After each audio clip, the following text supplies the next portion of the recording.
Alam mo ba na Disney spent $4 billion para bilhin ang Marvel? Pero may isa silang karakter na hindi nila nakuha. Ito ay si Spider-Man. Kuha to ng Sony at binili lang nila to ng $7 million noong 1999. At yon ang naging 10 billion gold mine nila. Noong 1999, bagsak ang Marvel. Nakabankruptcy na sila halos. Mga comics, hindi na mabenta. Kaya desperate na sila. Binenta nila yung movie rights ng mga characters nila kung kani-kanino na lang basta't may gustong bumili. At si Sony, nakachamba. Nakuha nila yung film rights ni Spider-Man. For only $7 million. Sobrang mura.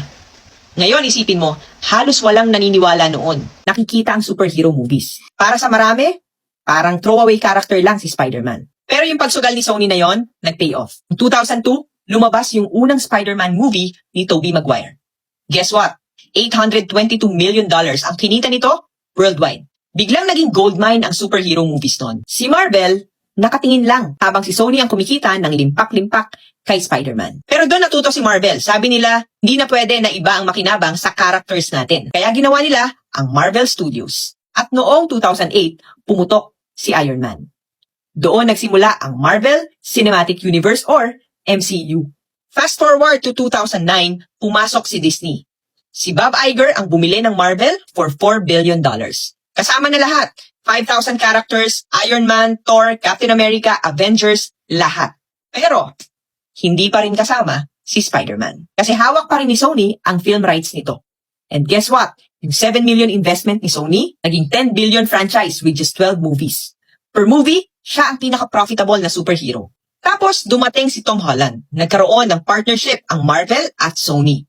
Pero kahit kasama siya sa Marvel Cinematic Universe, hawak pa rin ni Sony ang film profits. At nung lumabas ang Spider-Man No Way Home, boom!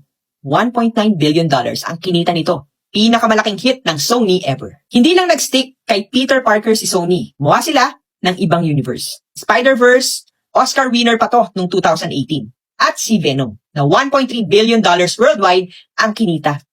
At lahat yan, hindi kailangan ng tulong ng Disney. So isipin mo, si Disney gumastos ng $4 billion to build the whole MCU. Pero si Sony, $7 million lang at nakuha niya ang crown jewel. The irony? Disney makes billions sa Spider-Man merchandise. Pero yung movies na nagpauso at nagpasikat ulit kay Spider-Man, nasa kamay pa rin ni Sony. Isang maliit na clause lang ang napagkasunduan nila nang binilito ni Sony. Make the movie every 5 years or lose the rights. Kaya tuloy-tuloy ang Spider-Man movies hanggang ngayon. Sometimes, yung pinakamaliit na investment na hindi pinapansin ng iba, yun pala ang magiging pinakamalaking jackpot mo. Marvel